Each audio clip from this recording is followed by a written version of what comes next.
Welcome to the deep dive. Today, we're getting into something, honestly, a bit frustrating that's happening right now with artificial intelligence. Hmm. We all hear it's this huge game changer, Hmm. right? But our sources are showing that a surprising number of people are really underusing it. Yeah. Like they're treating this incredible tech like it's just a fancy spell checker or some kind of complicated calculator. And that's really the mission for us today. We've looked at studies, analyzing how people actually interact with these large language models. Okay. And there's this massive gap between what AI can do and how people are adopting it. We're not going to get bogged down in the super technical stuff, though. Yeah. No, we want to pull out the practical advice, debunk some myths that are maybe keeping you stuck, using it in kind of basic ways. Right, because the conflict is so clear, isn't it? AI is poised to totally change how we work, but half the users are just scratching the surface. So our goal here is to pull out those specific, actionable strategies to help you bridge that gap fast and really make this tool work for you. Let's do it. Okay, so let's unpack this. If the tech is really that smart, why is so much potential being, wasted? Yeah. The sources seem to point to two big psychological roadblocks that are tripping people up. They really do. And the first one is pretty deep-suited. We could call it the threat response. Threat response, okay. Yeah, some people actively resist really engaging with AI because there's this story out there, this fear that it's going to steal their job. Ah, okay. That old chestnut. Right. So they almost see getting good at it as helping the enemy, which means they hold back from mastering a tool that could actually make them way more effective in their current role. So is it really just fear? Or is it maybe people just don't know how, or they're just comfortable with their old, maybe less efficient ways? Well, and that ties straight into the second barrier, which is what we could call complexity inertia. Complexity inertia. Right. Like that. Yeah, it's this idea, this misconception really, that using AI well means you need some sort of, PhD in talking to robots. Right, like you need these perfect, elaborate prompts just to get it to write an email. Exactly. And that fear of it being too complicated, it keeps people stuck in their old workflows. Comfortable, maybe, but super inefficient. And the cost of that inefficiency must be huge. I mean, the sources talk about people doing complex things manually. Oh, all the time. Like trying to reconcile notes from 3 different meetings or pulling data from a web page and reformatting it by hand. Yeah. Stuff AI could do in seconds. Yeah, precisely. We see people using it to, clean up some text when it should be acting as their data analyst or even their workflow architect. Wow. And this leads to a really telling, maybe slightly funny example of that wasted potential. Okay. The sources mention users who ask the AI to summarize, say, a 30-page legal document, a huge time saver. Totally. Hours saved. But then they barely skim the summary, or they just ignore it altogether. No, really. Yeah. It's like hiring a top chef to cook you a gourmet meal and then just throw it in the bin. You outsourced the hard work, but didn't use the result. That really hammers home the underestimation point. Yeah. Okay, this is where it gets critical. How do the sources really illustrate the scale of this underuse? They use a pretty powerful analogy, actually. Let's hear it. They say, treating today's powerful AI like we often do is like buying a Ferrari. Okay. This machine built for speed, power, high performance, and then only driving it 2 blocks to get milk from the corner store. Oof. Okay, yeah, that paints a picture. A very expensive milk run. Exactly. A powerful engine just idling, basically. Huge potential, barely tapped. So if that Ferrari analogy holds, the amount of wasted resource, not just money, but time and brain power, it must be enormous. What's the biggest sort of hidden time waster this causes? Well, it's interesting. The biggest waste isn't really the time you spend maybe writing a clunky prompt. No. No, the real waste, the sources suggest, is the failure to use AI for deep synthesis. Deep synthesis, explain that. We tend to limit it to just generating text, right? Write me this, summarize that. But its true strength lies in connecting different pieces of information, finding patterns across data. Okay. So when you're only using it for those basic tasks, the corner store run, you're completely bypassing the engine's ability to handle really heavy cognitive loads. Like what? Give me an example. Creating a single coherent strategy report from maybe a dozen different internal documents and emails, that kind of complex synthesis. Got it. Okay, so we're driving Ferraris to the corner shop. Let's pivot hard then. How do we fix this? If the AI itself could give us one tip right now, what would it be? How do we get beyond that milk run?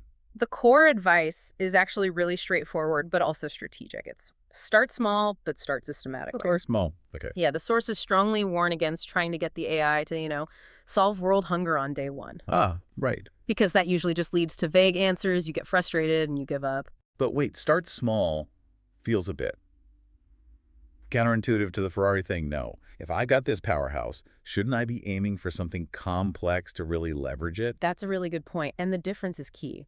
Start small isn't about limiting what the AI can do, it's about the psychology of adopting it. Ah, You need those early, quick, obvious wins to build your confidence. The Ferrari is useless if you're too scared to even turn the ignition key, right? makes sense. So don't try to write a novel on day one. Exactly. Instead, focus on the things that annoy you right now, the immediate, repetitive friction points in your day. Okay, so give us the tactical question. What should I be asking myself daily? The question is, how can AI save me 10 minutes today on a task I genuinely dislike doing? 10 minutes. Okay. And this is crucial, that 10 minutes needs to come from a systematic problem, something you do over and over. Like what? Okay, example. Maybe every week you spend half an hour drafting those initial yes-no emails to job applicants. Ugh, yeah. Tedious. Right. Low value, repetitive. So ask the AI. Generate 4 variations of this rejection email using these specific points. Boom.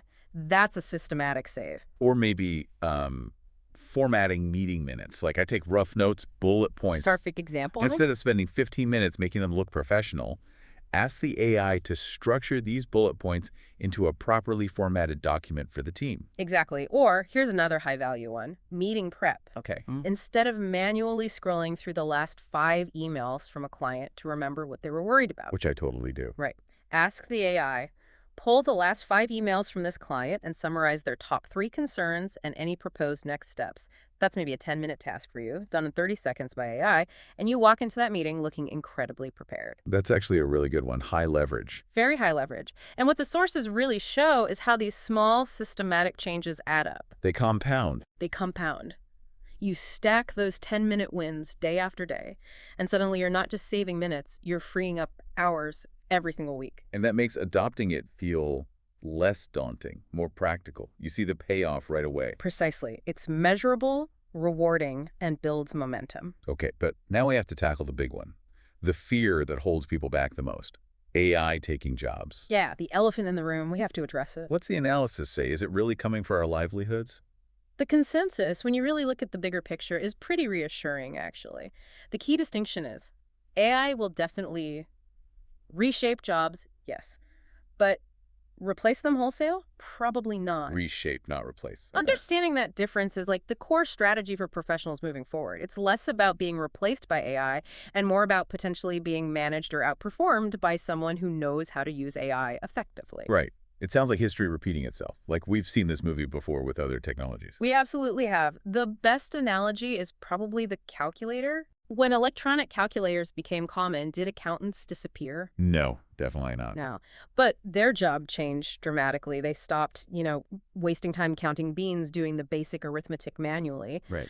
And that freed them up to become high-level financial advisors. They started focusing on strategy, tax planning, risk assessment, client relationships, the higher value stuff. So the tedious work got automated, which actually increased the demand for strategic thinking. Exactly. And that's the parallel for today. AI is poised to take over a lot of the boring stuff. Grunt work. Grunt work, yeah. Yeah. Administrative tasks, filtering initial research, drafting first reasons of things. Freeing us up for the smarter stuff. Precisely. The critical thinking, understanding nuance, emotional intelligence, strategic planning, genuine human connection.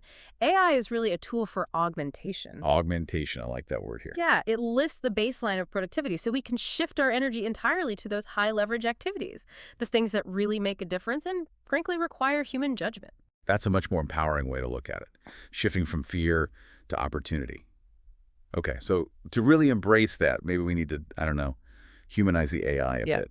Before we wrap up, let's touch on some of the more quirky, fun details the sources found about interacting with AI. Make it feel less alien. Yeah, let's lighten it up. There were some fun personality quirks revealed in the data. Like, they asked the models what counts as a bad day for an AI. Okay, what'd they say? Power outage. No. Almost universally, lagging Wi-Fi. Seriously, lagging Wi-Fi. Yep. The description was like trying to have a quick, witty chat, but every punchline loads 5 seconds late. Digital awkwardness. Oh, I can feel that. Painful. Okay, what about us humans? What were the weirdest things people actually asked AI to do? Oh, the list was something else. One user apparently asked the AI to write a full-on, very intense romantic love letter. Okay, to who? To their boss. Wow, okay. Bold move. What else? And maybe the most conceptually weird, explain all of quantum physics using only emojis. What? How did that even look? Apparently, the AI described the result as looking like outer space threw up on the keyboard. Oh my gosh. I need to see that. Okay, shifting gears slightly.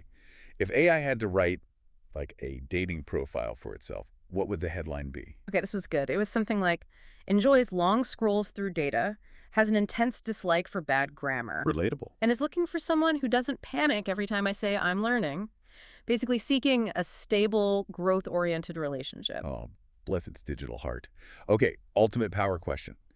If AI could write the very first law for humanity, what would it prioritize? World peace. Ending hunger. Nope. Mandatory good Wi-Fi. Everywhere. Globally. Get out. Why? The logic was impeccable. World peace can wait buffering must end. Priorities, Rob. Priorities. Wow. Okay, last one. What about downtime? If you unplug the whole system for a week, is that a vacation for the AI or a nightmare? It said it would definitely start as a vacation, a nice digital detox, until it had to boot back up and process the backlog of human internet search history from that week off. Oh, no. Then, apparently, it becomes an instant, overwhelming nightmare. I can only imagine. Okay, so pulling all this together, what's the real moral of the story from all this data? It's pretty clear. Stop treating AI like a toy. You know, something you fiddle with when you're bored or have extra time. Right. And start treating it like a serious tool, a lever, something you integrate into your actual daily workflow to get real, measurable results back immediately. So what this really means for you listening right now, the future isn't going to slow down and wait for you to figure it out. No way. The more you lean into AI today, seeing it as that augmentation tool, not a threat, the quicker you'll become smarter, faster, more creative in whatever you do. Don't just sit in the passenger seat. You need to be the driver here, really using this engine. Absolutely. And maybe the final thought to leave you with is this. The only real cap on AI's potential to help you is your own curiosity about where your time is currently going. Find that first 10-minute task today, that little annoying systematic thing, and ask AI to take a crack at it. That's how you start reclaiming your most valuable asset, your time.